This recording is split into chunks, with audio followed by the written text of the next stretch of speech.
بسم اللہ الرحمن الرحیم۔ السلام علیکم، میں ہوں اقبال سحر اور آپ دیکھ رہے ہیں ریئل نیوز ورلڈ۔ ناظرین، پسنی ڈیرہ اسماعیل خان اور لکی مروت میں دہشت گردوں کے حملے، جس کے نتیجے میں پاک فوج کے 17 جوان شہید ہو گئے۔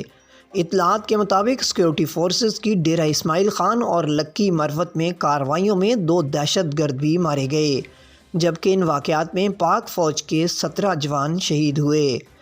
پاک فوج کے شعبہ تعلقات عامہ کا کہنا ہے کہ سیکورٹی فورسز نے ڈیرہ اسماعیل خان کے علاقے روڑی میں انٹیلیجنس بیسڈ آپریشن کیا، جس میں 1 دہشت گرد ہلاک جبکہ 2 زخمی ہو گئے۔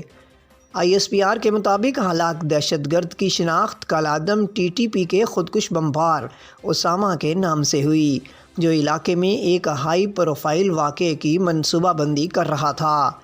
ISPR کا کہنا ہے کہ سیکورٹی فورسز نے لکی مروت میں بھی کارروائی کی، جس میں 1 دہشت گرد ہلاک ہوا۔ سیکورٹی فورسز نے دہشت گردوں کے مختلف ٹھکانے تباہ کر دیے۔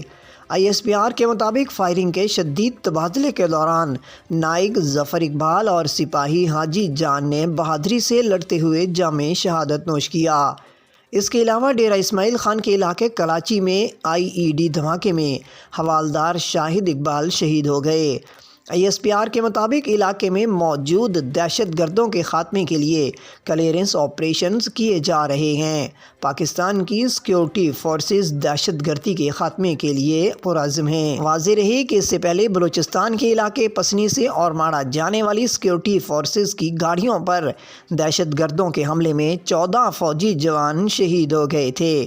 مزید اپڈیٹ کے لیے ہمارے ساتھ وابستہ رہیں۔ اگر آپ نے ہمارے چینل کو سبسکرائب نہیں کیا تو پلیز کر دیجئے اور بیل آئیکن کو پریس کرنا مت بھولیے، تاکہ ہماری نئی ویڈیو کا نوٹیفیکیشن بر وقت آپ تک پہنچ سکے۔ کامنٹ باکس میں اپنے خیالات کا اظہار کیجیے۔ اسلام زندہ باد، پاکستان پائندہ باد۔